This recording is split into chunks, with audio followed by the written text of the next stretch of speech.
There's a few things that make Brothers in Arms really special. I can speak about it from a point of view of the history and the storytelling, and I can speak about that from the point of view of the gameplay. Hurry up! Over there! Moving!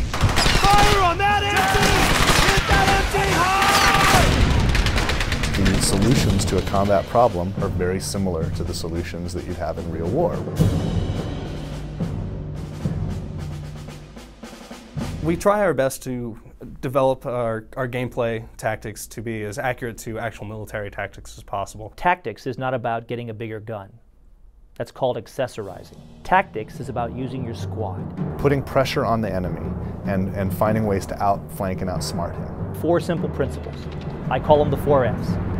Find the enemy. Let's get that MG set up. Fix him. Don't stop firing! Flank him. And finish him. Of course, there's some leeway there. We got to make it fun for the player. So this time around, we made a lot more freeform. We added a lot more shooter elements to it. In the past, we put such a strong emphasis on squad combat that we took a lot of control away from the player. Set up the MG over there. We realized along the way that ultimately what we needed to do was not neuter the player's ability to be powerful, but to make his squads even more powerful, to make them more relevant. Go!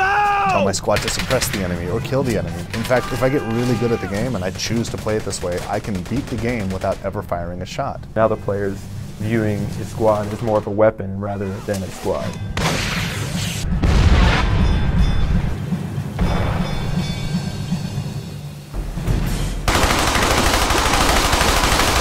Destructible cover has made a huge difference just in the wow factor and keeping the game new. Just totally blow away a chunk of wall, and like people were just so excited every time they see that. It's like really awesome to see people's reaction to that.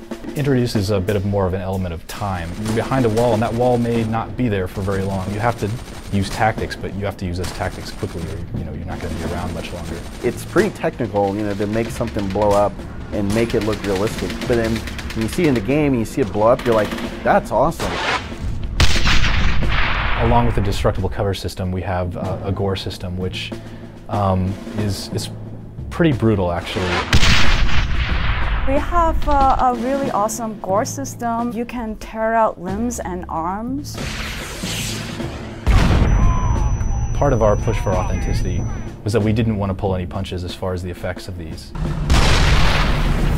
When a bullet hits a target, when a grenade goes off next to a target, we want to show what these things do. We get into this, what we call an action camera sequence. The camera goes in really close. I'm right on the guy, so as he's like flying through the air and getting blown up, I see an arm, get torn off, and a piece of his leg is like flying at the camera in glorious slow motion.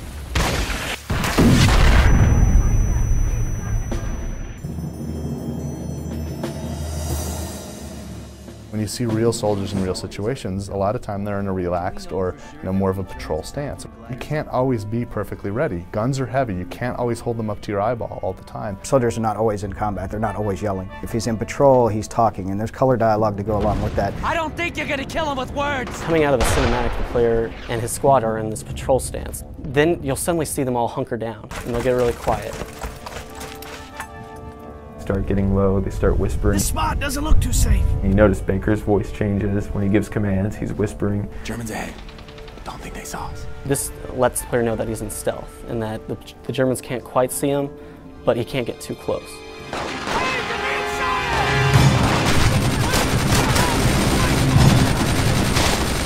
As soon as combat starts, we'll shift into a combat posture and everybody will be screaming and everybody's up when the gun's out and we're firing. Base of fire! On that MG!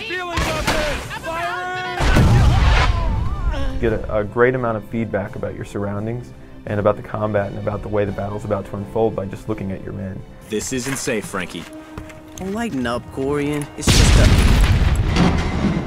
There's also armor. There are artillery pieces like, the German side, the dreaded 88.